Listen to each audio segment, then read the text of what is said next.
Oh man, am I giddy. I cannot contain myself, everybody. I apologize in advance if I get a little ranty, if I get a little hot-headed in all the right ways, everybody. How's it going, all you amazing Mets fans? Thank you all so much for chiming into the latest Metropolitan Postgame show presented by BetUS, America's #1 sportsbook. Make sure to check them out today by clicking that link down below in the chat. That way you too get a 125% bonus on your first 3 deposits up to $2,000 for all your sports betting needs with that link in the description down below. And everybody, I'm about to absolutely lose it because for the first time this season, the New York Metropolitans are, drumroll please, 10 games above 500. Who had this on their bingo card? Who had this going back in May when the Mets were 11 games below 500? I know a very select few fans were, and to every one of those optimistic Mets fans, shout out to each and every one of you guys. I am absolutely amped. The Metsies take down the Red Sox in game 1 of this 3-game set. They're back at home, and they're taking care of business. They were absolutely washing those White Sox clean without a problem, the same way that they just took the red dye out of this one against the Red Sox by a final score of 4-1. I want to see those W's spammed right now in the live show, folks. This is your first time chiming in. Thank you so much for being here. Make sure to smash that like and subscribe on your way. And if you're watching this on YouTube, if you're watching on Twitter X, make sure that like and follow button. But no, as always, I'm only going to react with you guys here on YouTube as we always do. Spam those W's as you always do, everybody. I got Rebecca, Ryan, Dominic, Camp, Vincent, all you guys, Kish going up the list here. We got my man D-Mac, Dave Kaplitz, who I'm sure will be chiming in soon enough. Edwin Castro, long time no see, my man. Playoffs feel inevitable, Wardy. Edwin is hyped, so am I. And speaking of Edwin Diaz, the Mets didn't even need Edwin. They threw out Phil Maton in the 9th, and he took care of business without a problem. The Mets took down a Red Sox team,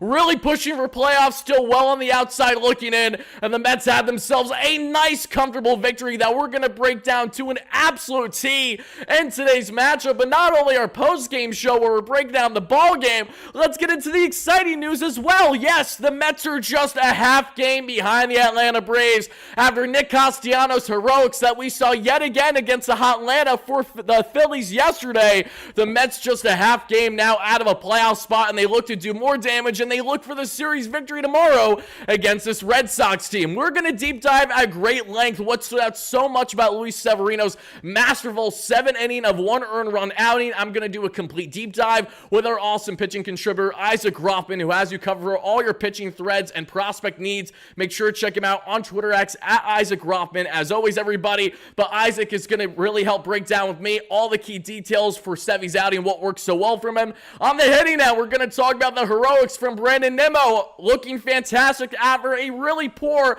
not a poor attempt, but an unfortunate reality, which was WardyNYM allowing a run to score earlier in the game because of a defensive hiccup, an attempted dive that did not go in his favor. Makes up for it with the bat and the defense later on shortly in this ball game. And we see Francisco Lindor, Mr. Smile, the man with a 929 OPS, over 300 average, over 370 out base percentage, and over 500 slugs since batting leadoff this season. The most valuable player in all the National League continues his tear. He is a menace right now. He is so locked in. Francisco Lindor continues to climb, and for all you amazing Mets fans out there that thought Lindor couldn't do it or that he would never do it or you always doubted him, I got a bridge to sell you because Lindor has been that guy. He is now that guy, and he's quite literally having not only the best offensive season of his career, but quite literally the best all-around season of his major league career with the New York Mets. So miss me with the nonsense that, oh no, Frankie can't play outside of Cleveland, it won't happen. No, we are spoiled, truly spoiled. I am dumbfounded by just how electric Francisco Lindor has been. We all know how good Lindor is, but he has consistently been the guy for months on end now this season when he was the Mets' biggest glaring hole on the offensive end for the first month plus this year. Absolutely bananas. We're going to talk about Luis Torrens looking fantastic over Alvarez, getting the start today as well. Folks, so much to break down in this victorious matchup for the Amazons. Thank you so much for the donations. Alvin with the $2 haul says, love see Mets knock out Atlanta for once. Absolutely. Again, it hasn't hasn't happened yet, but hopefully it happens soon enough. Yoshima with the $5 holla. D, great member as well. How you doing? Yoshima says, Big Bane Bond, 5 in a row, 0.5 back. Keep climbing, boys. It's our time. Lindor, my shortstop, is my MVP. I'm sorry for the run-on sentence. Don't apologize, Yoshima. You just sound like me when I break it down anything, because I got a lot to say in a short period of time to do so. But everybody, before we break down the ball game inning by inning in this victorious 4-1 matchup for the Mets, in which we have a lot of massive key updates to get into on the Mets, and Kodai Senga, Brandon Sproat, Drew Gilbert, DJ Teddy Bear Stewart was called up today as JD Martinez was put on the paternity list. How did DJ look? We're going to do a complete deep dive along with our latest on the farm report in tonight's show, so make sure you do not miss out on any of it whatsoever. Smash a like and subscribe button, everybody, as your first chime in. D-Mag with a $5 holla. Terenz getting it done with the bat, and no one tested his arm tonight, understandably so. Why would you run on Luis Terenz? If you have a playbook, if you understand his history, you know he's not the guy to run on. The White Sox didn't have that memo, nor did the Diamondbacks, and that worked in the Mets' favor. Alexis Rodriguez with the $2 holla. LGM for Elliot. Yes, for Elliot indeed. We love Elliot, and may he rest in peace, as many of you know by now. Elliot, who was a tremendous member here on the YouTube channel, sadly passed away over the past couple days, and I'm thinking about him, his family, and everyone that he positively impacted in his life deeply over the past couple days here. And also happy Labor Day to everyone as well. I want to make sure I mention that. But Elliot, I spoke at great length about him. You guys knew him very well in the community. An amazing Mets fan who I always will think of, and always just think of how much he's probably enjoying this ride the Mets are having right now, and how bummed out he probably is that he isn't here on this earth anymore to be a part of it. He's looking down right now. You're cheering on the Mets like, let's go, baby. Trust me. I love you, Elliot. We're all thinking of you. We always will be. And he's not, he might be fallen. Elliot might no longer be with us, but he's always going to be in our hearts. And this Mets community is always going to help bring us together in that way, which I always appreciate. So shout out to Elliot, as always. May he rest in peace. An amazing friend on the channel that we all know very well. Many of you guys knew him as a fellow member in the community too, folks. But everybody, we're going to let it rip. We're going to get into all the key takeaways from this outing here in a second. And we're also going to break down why I'm ecstatic about the Mets' potential here for the games going forward. Yes, you heard that correctly. But before we get into anything else, everybody, let's let it rip as we always do with the one, the only, the official, something Elliot would appreciate, WardyNYM post-game jingle.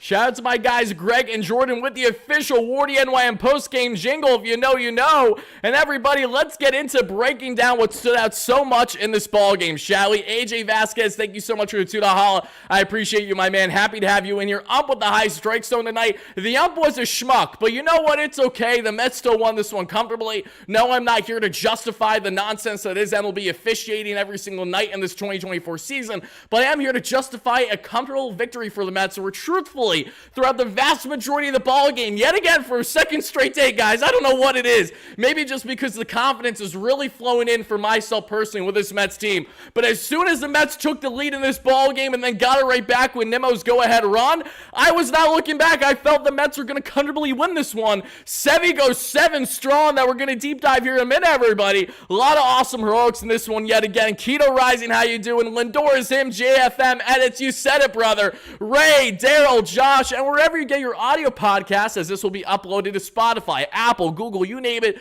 shortly after we're live here on YouTube. So if you guys listen to the audio version, make sure you head over to those respective platforms, whichever one you want. All audio podcast platforms apply for where you guys can find me. Leave a 5-star review if you find yourself enjoying the Metropolitan postgame content over there on audio only for my morning commuters and heading back, all those kind of things. AZ with the $5 house says, my king, our MVP, our franchise guy, Lindor doing it all. Mets W, put it in the books. Atlanta, we coming for you. We're coming, Atlanta. We're right behind you, and I absolutely know that those 7 games against the Philadelphia Phillies, those 3 games against the Atlanta Braves, those 3 games against the Milwaukee Brewers are going to be absolutely vital for this Mets team. But I want to see the Mets continue to roll, continue to secure the victories the way that they're doing right now, and be locked in. This Mets team is locked the hell in right now. No JDM, no problem. Literally far from a problem.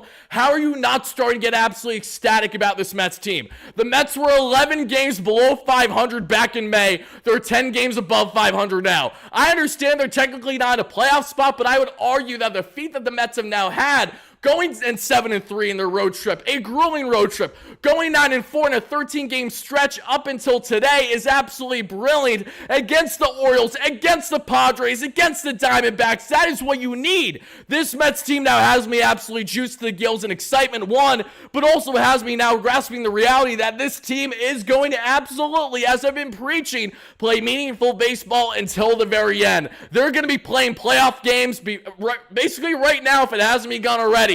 As soon as we get into basically that second week of September, it's all hell breaks loose from there. It really is. Every game's going to be sweaty. They're going to get a lot more intense than what they are right now. But at the core of it, the Mets are playing meaningful baseball. Appreciate that for what it is after seeing how godforsaken they were just a couple months ago this year. Keep climbing and avoid the disaster innings. LGM, Pat, thank you for the $2 haul. I appreciate that. Eric with the 279 says, let's go Mets. Grimace era never dies. It never dies. Baby, we're just picking it back up. Obviously, I'm a hypocrite for saying that because I said it a while ago it died. Whatever the era is now, I'm in favor of it. Let's continue it. Now let's break down this ball game, everybody, because after we do a complete game breakdown, I have a lot of key updates to share with you all. A prospect update from yesterday as well on some key players that may crop out as an individual video that I'll post earlier tomorrow, so be on the lookout for that, and I'll cut it out here after the fact. Is it the Hawk Tua girl era? Can someone please find the record the Mets have had since Hawk Tua threw out the first pitch? If you know, you know.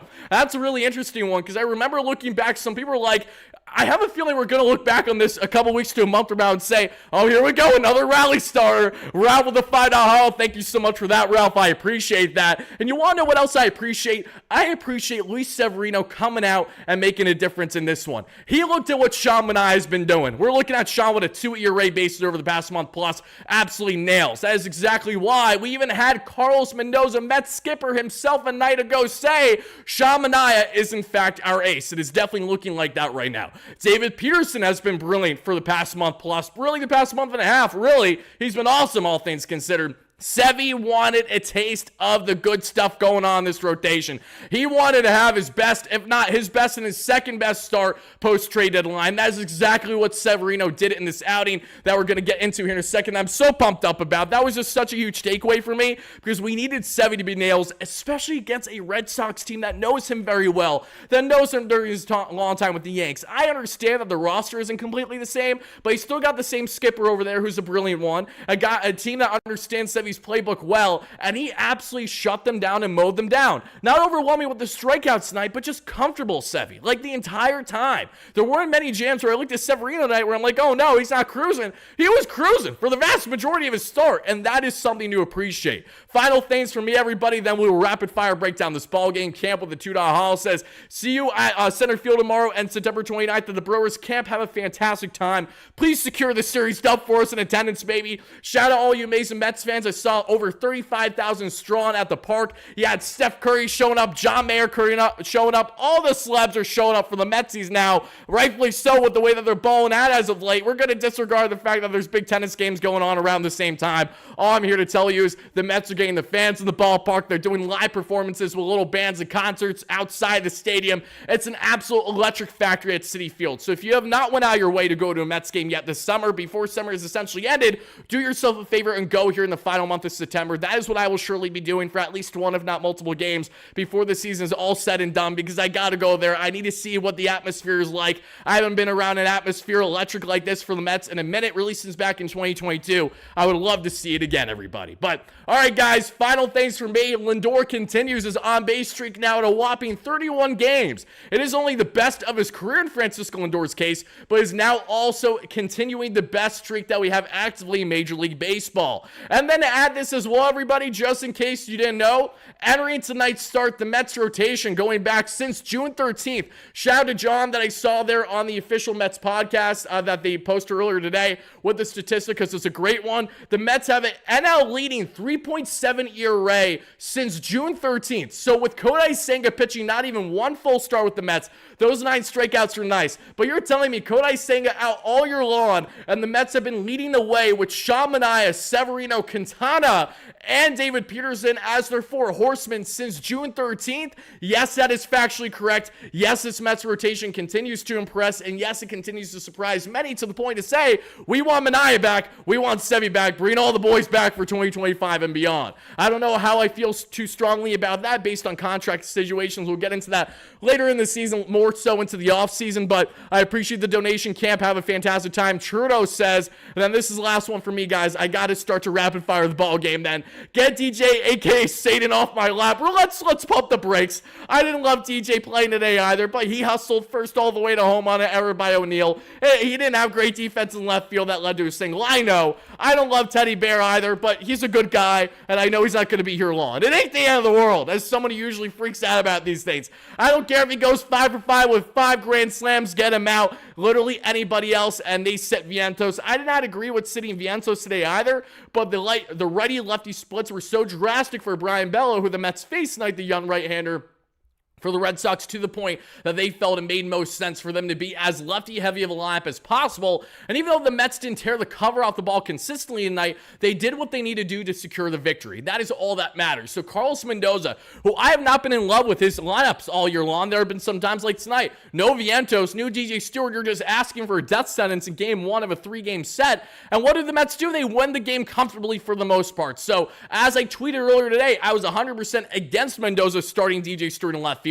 I still think him getting any reps in the outfield, especially left where he's not versed at all, it makes very little sense. And that led to his demise defensively later on the ball game. Then Harrison Bader took him out a half inning or so later.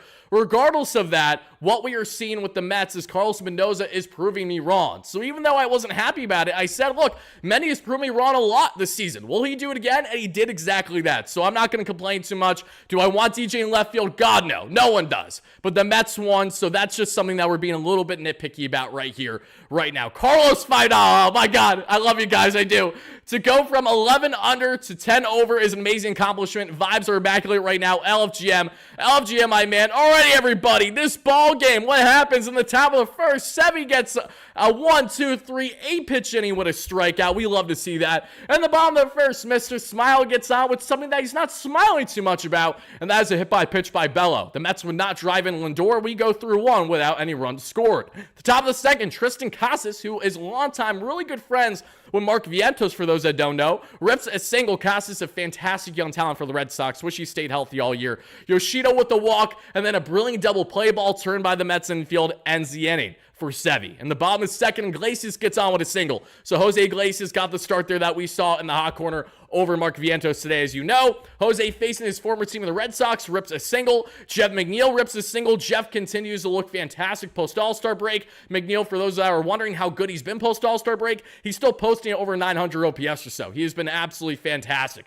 McNeil gets on with a single that we saw there in the second inning. And then for the Mets, how would they respond after this, right? Because this was a play that I was honestly a little giddy about. Shout out Mr. Delightful, Chris Ferraro, Rebecca, Steve Lawn, all you amazing members watching live on YouTube right now. To all my subscribers, thank you so much for hitting that like and subscribe on. Pat, thank you so much. Switch Winker and DJ, if he has to play, make him DH. I agree with you 100% for the most part. And thank you for that donation, Pat W88 in the chat. I appreciate you. But to get back in this one here briefly, folks, for the Mets to get this play, what stood out so much was McNeil got the single. It was a hard single past Casas at first base, but Casas, not known for his defensive upside all that much, isn't able to make the play. And if it was just a little bit more of a chopper, this was Billy Buckner 2.0. Like, that was exactly what I was seeing right there. You know, slow roller, and it gets past Buckner, and the Mets win it, you know? And honestly, I'm sure Bill was looking down. May he rest in peace. Buckner hasn't been with us in a bit. Fantastic guy, built a great relationship with Mookie Wilson after that World Series, and really honed that even though the Red Sox fan base turned on him so much, such, he understood, and he also understood, to try to view it not in such a negative light the entire time, and even went out of his way to sign memorabilia with Mookie, in which I have a dual signed jersey gifted by our amazing previous member Joe, who sadly is no longer with us as he tragically passed away a couple years ago, as much as that saddens me to say every single time. But point is, I saw some deja vu there a little bit. So the Mets have 2 on that we see there in the second inning. And Starling Marte does ground into a double play. But thankfully, star-studded Starling, who's been far from a stud for the Mets as of late since returning from injury for the most part, we see Starling here allow a run to score. He doesn't drive it in himself, but based on the defensive decision there by the Boston Red Sox to turn the double play as their fielder's choice, essentially, that allows the run to score. The Mets take an early 1-0 lead there. In the top of the third, we see Rafael get to third base after Nimmo dives for a tumbling catch again, cannot make it. One of the fastest guys in the lab there for the Red Sox, and Rafael gets all the way to third base with less than 2 outs. Jarren Duran, that we all know, for obvious reasons, whether it's for good reasons or for whatever reason you want to be.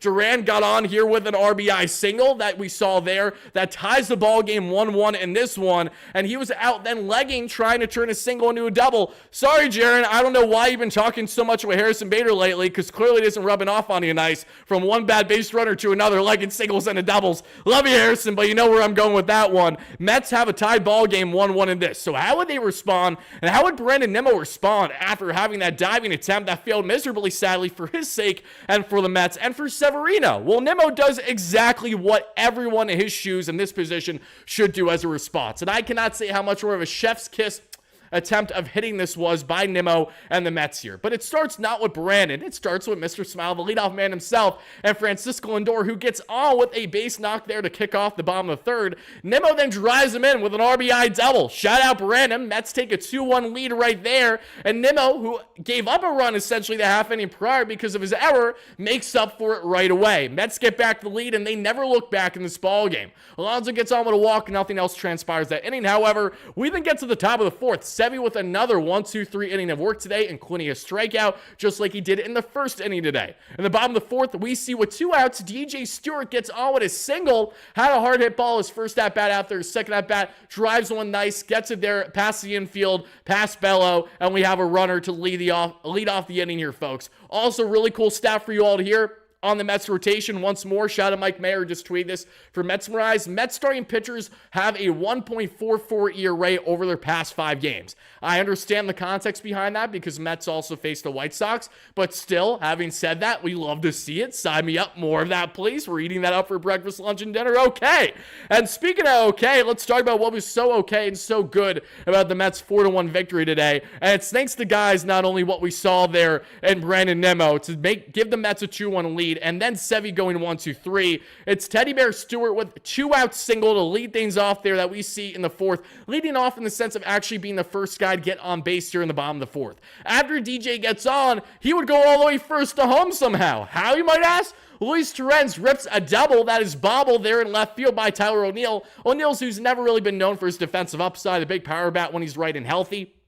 No less, that allows DJ to go all the way first to home. He's hustling hard. He gets there. And the Mets now are up 3-1 in this ball game, thanks to Torrens, our backup catcher turned starter now as of late, that we see in this matchup. Alvey will be back starting tomorrow, I'd imagine, and then you might go back to Torrens for, actually, no, you probably do Alvey the next 2 days, unless you want to do something based on matchups. I know you guys don't love Alvarez batting right now, but you still got to make sure he's getting consistent playing time. No less, everybody, we would see the Mets get themselves a 3-1 lead here. And then after they have themselves the 3-1 lead, Torrens driving in that third run, Lindor driving in yet another, this time with an RBI single. Mr. Smile smiling with his 81st RBI of the season. Francisco Lindor, everybody, just to let you know how damn good this man has been right now for the Mets. If you're wondering, Francisco Lindor's been alright, but he's not playing at the level of being an MVP caliber player this year. 271 average, 835 OPS, over 300 average for the past number of months since batting leadoff going back towards the the end of May or so, and has a 929 OPS, a 370 or so on base percentage, over 500 slug, over 135 WRC plus, which means he's 35% better than the average batter in baseball, and is leading all players in the National League in FanGraph WAR, which is win above replacement, which is vital for a guy in Lindor who is not only great offensively, but tremendous defensively as well, flashing the leather, looking like that all-around shortstop that you'd idolize as a fan growing up, the way that so many thousands upon thousands do every single day because of Mr. Francisco Lindor. The Mets take a 4-1 lead because of Mr. Smiles' heroics there, and as I mentioned earlier, they would never look back. Sevy continues to really, be fine from there. He get a big double play ball on the top of the fifth that we would see on Juan, started by Jose Iglesias, and then Valdez grounds out after a gorgeous diving attempt, a beautiful snag there by Alonso, deep past first base that allows the ball to not get past him for a single or a double. He gets the out, and that is the final out of the fifth. Sevy's through 5 innings of 1 earned run ball. In the sixth inning with 2 outs, we see Abreu get on with a single, and that was because of Teddy Bear Stewart having bad defense. If you don't know the inside joke behind DJ Stewart and Teddy Bear, look at DJ Stewart and let me know if he looks like a teddy bear or not to you. I am very inclined to believe that he still does. That big beard, the big face, the big head, everything. Tell me he doesn't look like a teddy bear. I know I'm not the only one thinking this. All right, guys, let's continue to break it down because DJ wouldn't stay in the entire ball game. This led to him exiting the ball game with that bad defensive play. Allowed Abreu to get on with a 2-out single there that we saw ripped to left field. And then O'Neill gets on with a single. Then Nimmo makes a gorgeous diving catch in center field, this time landing the catch that he missed the first time around that costed the Mets a run early in this ball game to end the inning to get out of the jam for Luis Severino as the Mets then head to the top of the 7th where Sevy gets 3 fly balls to end the inning after allowing the runner to get on with a walk. Severino's final line is 7 innings, 6 hits, 1 earned run, 2 walk, 5 strikeout, 100 pitch ball for Luis Severino. On a scale of 1 to 10, everybody, I gotta ask you, how would you rate Luis Severino's outings today? Let me hear it, folks. I greatly appreciate it, and thank you so much for taking the time to do exactly that. Spamming the live show here, and let's see it in the comments down below to my replay viewers, and if you're watching us live on Twitter X, head over to YouTube, smash a like and subscribe button, get in on the YouTube chat if you haven't already. You're missing out right now. That way you can get involved. We got roughly 1,200 concurrent amazing viewers between those platforms, and you guys, if you want to interact, YouTube is the place to be, so make sure you're heading over there in case you haven't already. But the Mets go on to win this one by a final score of 4-1, but before this ball game wraps up, a couple things transpire. One, we see in the bottom of the second, Terens gets his second double tonight. The Mets strand him with a leadoff runner at second, sadly, because Alonso has a strike 3 call to end the inning, which was absolutely obnoxious. High strike call, never even nicked the corner once. A bogus call by garbage officiating that has continued all season long. We would then see in the bottom of the 8th, Danny Young comes in after 7 strong innings for Luis Severino. Young, not Alex, who's just called up. They're 2 southpaw relievers, both with the last name Young. Danny, who's been with the Mets longer, comes in and after 2 outs allows 2 runners to get on base, 1 via a walk and then a hit by pitch to Tyler O'Neill. And then a wild pitch advances both runners in a scoring position for the most lethal hitter the Boston Red Sox could likely put up to the plate outside of Jarren Duran for the most part, and that Tristan Casas. And that's going to be Rafi Devers. Devers, arguably the best third baseman in all Major League Baseball to many. He grounds out. Beautiful job by Danny Young to get out of that 2-on jam. That was a huge test for Danny Young as well to handle a high leverage situation where every game matters right now. They all matter, but every game matters even that much more with how tight this wild card race has been. The Cubs, I believe, lost tonight too, which is amazing. Finally, they can get off the Mets' ass just a little bit. The Cubs haven't lost any games at all. It's like literally insane how good that they have been for the past weeks upon weeks now. But they finally found themselves in the L column that we saw there. The Braves don't play tonight, so the Mets weren't able to leapfrog and find themselves in the third wild card or tie them yet. But what they were able to do at least is be a half game behind, which is the best turnout you could have asked for the Mets in this matchup. Priest on the plane. We need to sweep Priest. I gotta ask Priest, how are you feeling about Francisco Lindor right now? Cut all the BS aside. If you tell me that Lindor sucks, I'm just gonna ignore you. That's what I'm gonna do. I don't know what else to do other than that. If you guys know Priest on a plane, He obviously doesn't truly hate Lindor, but he was on his ass big time earlier this year, and Lindor has proven every fan wrong that doubted him this season, so I want to know where you currently stand, Priest, in the show. Let me know. We see Phil Maton come on for the 9th inning, works the scoreless 9th without a problem, like the absolute bulldog that he is. A gorgeous breaking ball for the final out there, the final swing and miss. 3 swings, 3 strikeouts there in the final batter, who has yet to record a hit in his major league career there, the pinch hitter there that we saw for the Red Sox. And the Mets win this one by a final score of 4-1, everybody. Now, guys, I got to ask you, what's the excitement level too? All right, I've been juiced to the gills. I've been absolutely pumped seeing this Mets team rolling the way that they are right now. Because heading into that gauntlet, that road trip that we saw there against the Diamondbacks, against the Padres, and then the White Sox, for the Mets to go 7-3, and for the Mets to take 2 out of 3 against the Baltimore Orioles has completely changed the thought process on my end. No, I'm not looking like, okay, this team is World Series bound right now. But what I am saying is I absolutely have faith in this Mets team to go toe-to-toe with anyone out there. Anyone out there in the sense of anyone that they go up against in the National League. Because what is one commonality the Mets have had this season against teams in the National League specifically?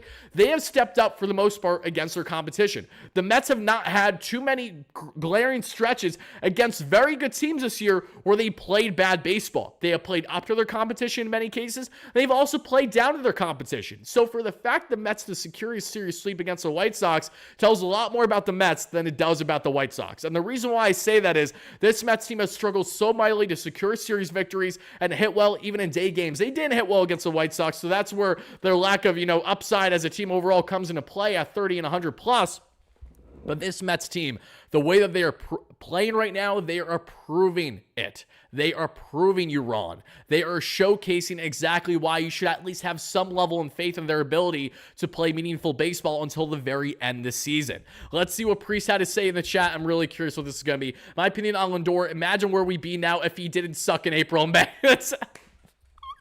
Oh, that's the most Priest on a plane reply. Honestly, I commend you for saying that because you're not technically wrong. The Mets would be in a better position if Lindor was balling out from the jump. But hey, we're going to take what we got right now. We can't go back. We can just focus on now and the future.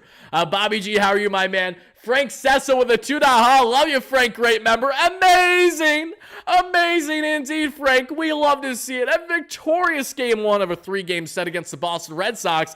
And I got plenty more to say on this matchup because we're going to do a complete deep dive right now on Luis Severino. Then we're going to get into our Big Mets update segment. That'll also be a farm report. That video will be posted on the channel early tomorrow. Be on the lookout for it, everybody. To all my replay viewers, I'm going to cut it out of the live stream shortly after. The only reason why I do that is clearly, and I've done this a lot over the past month, you guys love it 10 times more when I separate the two and don't have them combined fully. Because when I do, then there's just barely anyone that knows I'm talking about these topics, and maybe they just didn't have interest in me covering the game because, say, they already watched the game and didn't want to see coverage. So either way, we're going to have all that for you. And for my audio listeners, not sure if you're going to get the whole thing or just until I cut things off. Either way, we have played more breakdown in this victorious matchup for the Mets. But before we do exactly that, let's hear a quick word from our amazing sponsor that we all know very well on the channel. That is, yes, BetUS. BetUS, America's favorite sportsbook and casino. Live betting and racebook. We're celebrating 30 years with a historic offer. A 125% sign-up bonus on your first 3 deposits. Plus 10% gambler's insurance. Get started today. BetUS, where the game begins.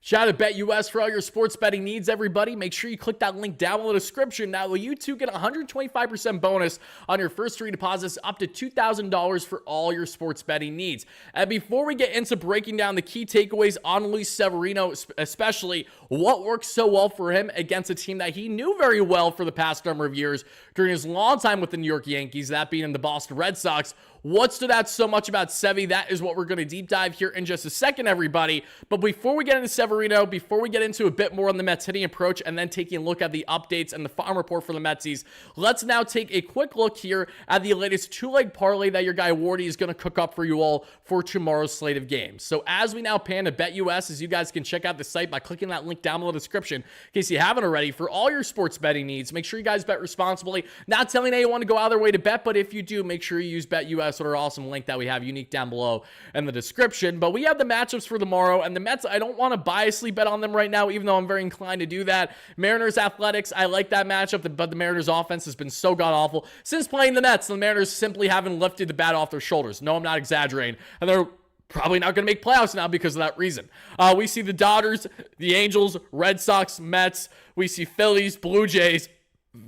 Phillies are plus 103. I'm sure it's because of the pitching matchup. Even at plus 103, I got to be completely honest with you. I don't care that they're at plus 103. I love the Phillies versus the Toronto Blue Jays. It has to be a really, really bad matchup for me to not want to pick the Phillies here. Okay, you got Phillips on the bump against Chris Bassett. Even then, I still like this matchup for the Phillies. I don't hate it. My only gripe is maybe because this is the beginning of a series for the Phillies on this road trip, I don't love it. So because of that reason, we're going to get into a heated matchup. The Royals, the Guardians. This is going to be a bloodbath. Two teams nipping on the heels here. Two teams, two of the better ones in all the American League. And I'm going to go with the red-hot Royals. I know the Guardians have been having a very strong season. Haven't had the same success they had in the first half here in the second half that we have seen. The Royals, Bobby Wood Jr., I love the acquisitions of the little late pickups in Tommy Pham. And even, you're adding Gurriel. That wasn't a bad thing, adding Yuli from the Braves, in which he was never getting playing time. So we're going to take the Royals at plus 108 odds there as a money line underdog.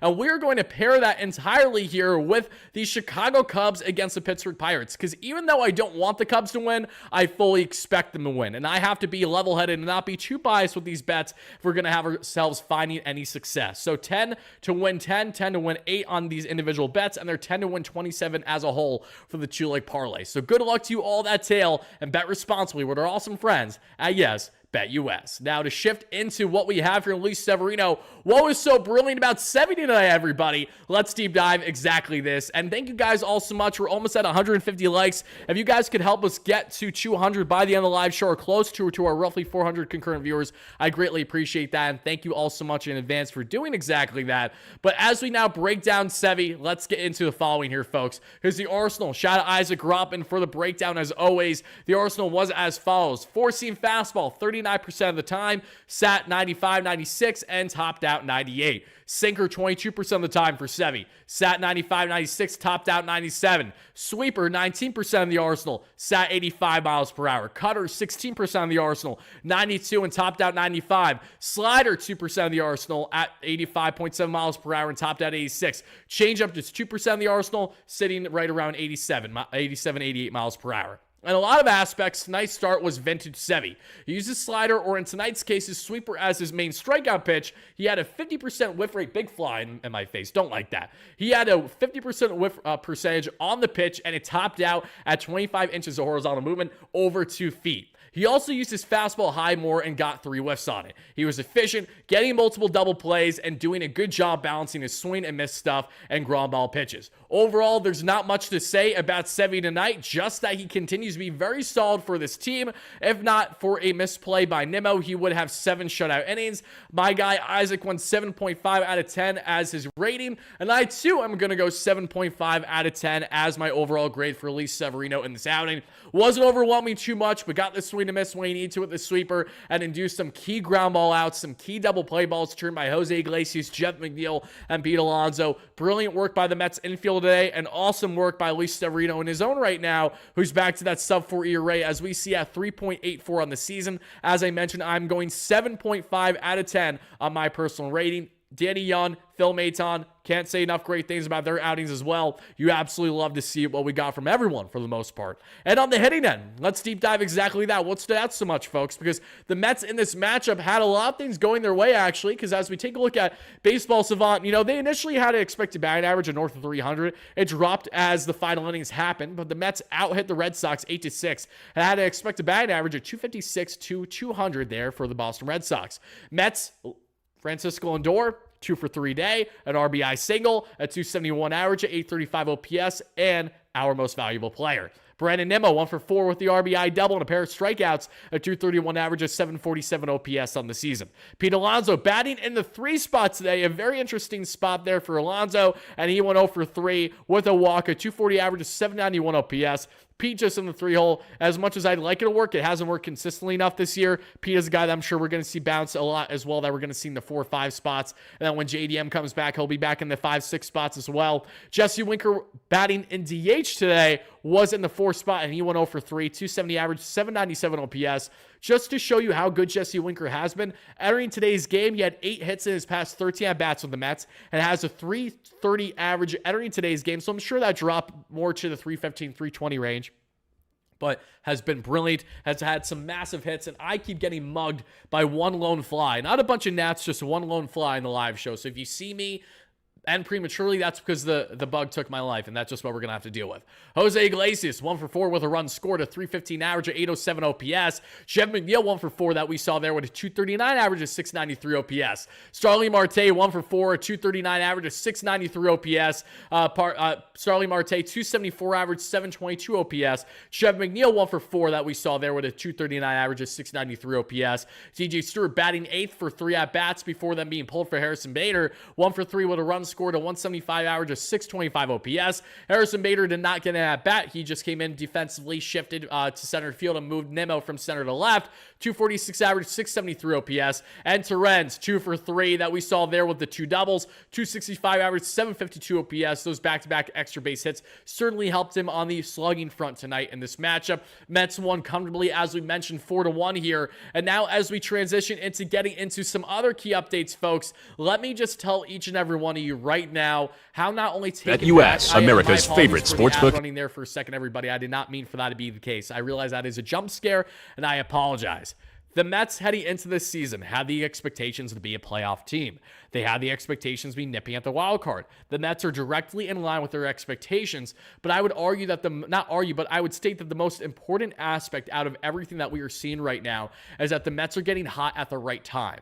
Can we appreciate that too for what is? The Mets are getting hot now in the month of September after the most grueling stretch of the season that they took full advantage of after a very underwhelming stretch against lesser opponents that the Mets just did not have a groove at all right around the trade deadline, post-trade deadline. It seems like the trade deadline jitters have calmed down a bit. The pressure has picked up, but the Mets' level-headedness has stayed even-keeled on a day-by-day basis. And it's because of guys like Francisco Lindor who have helped lead the way as brilliantly as they have all season long. If it isn't for Francisco Lindor, this Mets team would be absolutely nowhere. You know, he's in the 99th percentile and his outs above average too at plus 15 right now, which is just amazing stuff. And when we talk about Lindor, what was so great about him, the leadership that has continued all season long, then as we shift into the rotation, what's worked so great for that too, Luis Severino, I gave him a 7.5 out of 10 on my outing. And listen to this little stat that we're going to show over his past 4 starts collectively. We're looking at 25.2 innings pitched, just 6 earned runs allowed, a 2.1 ERA, 27 strikeouts,